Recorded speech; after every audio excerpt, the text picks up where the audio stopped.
Who should I hire first? It's amazing, it's fun, but it can be very, very challenging. So if you're running an email marketing agency, who should you hire first? Don't hire somebody because you're lazy, right? Like, you don't want to be hiring someone just because you want more free time. You want to be hiring somebody because you want more free time to focus on sales and marketing. I run an email and SMS marketing agency, and as of the time of recording, we're doing about $60,000 to $70,000 a month USD in revenue. Honestly, hiring people, getting staff, subcontractors is going to be the biggest thing that impacts your overall profitability. And hiring the first person is going to be one of the most difficult hires, both in terms of finding the right person, training the right person, and just learning how to be a leader and a manager. So the first thing I did was I looked at where all my time was being spent as an email marketer. And I wanted to become a business owner. And to own a business, you need to be able to separate yourself, I think, from the service that you deliver and the actual running of your business. Now, ultimately, as a business owner, your core focus should be on where you can generate revenue, how you can generate revenue, and it's ultimately just sales. Sales solves every problem that you can possibly imagine. And so I was finding that the design task was taking away a lot of my opportunity and time that I could have spent on sales and marketing, i.e. generating revenue. And so I decided to figure out, okay, how much time can I save by hiring somebody, and how expensive is it going to be to hire that person? So my approach has always been, what's taking the most time and what's the cheapest to outsource? And when you find a match between those two things, that is the essentially next thing you have to hire for. So I found that, yep, okay, I was spending an outstanding amount of time, like a higher than above average amount of time on design, and I realized that design was actually a relatively cheap thing to outsource. And then I approached that same framework as I went further down within my business. So first person I hired was a designer, because that was taking a lot of time, cheap to outsource. The next person I hired was a builder, because that was taking the second most amount of time and was the second most expensive thing to outsource.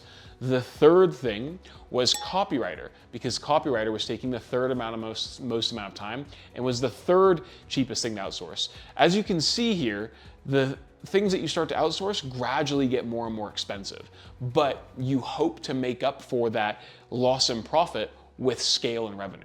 Because I would never, if you're doing under 10K a month, I would never recommend hiring a project manager, a copywriter, a designer, and a builder for your email marketing agency. You're just wasting money, and really what you're trying to do is avoid the hard work.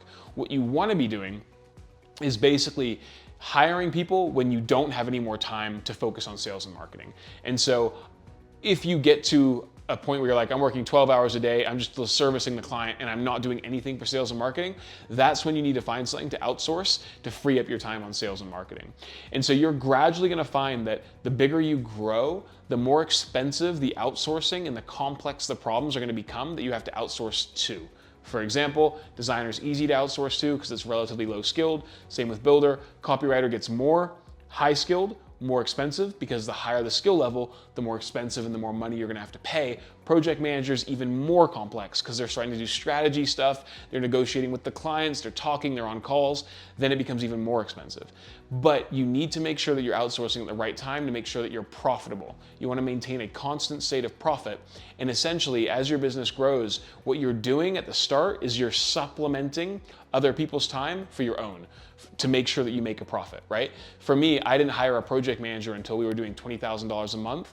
And then when I got to 20K a month, I was like, okay, listen, I can shrink my profit margin, so reduce my margins so that I can focus on sales and marketing to generate more money, and then expand how much revenue in total we're making and make up for that initial loss in profit with, or rather profit margin, with overall gross profit, because now I'm able to get more clients, I'm able to give more, generate more revenue, and while the percentage of profit that I make on that revenue is less, I've made up for it in scale, if that makes sense. So the first person you should hire, I think, is a graphic designer, unless you're an amazing graphic designer, then hire a builder. But the only thing you really need to be thinking about is, what is taking me the most time and what is the cheapest to outsource? I make these videos to document my own journey, share tips and tricks that's worked for me.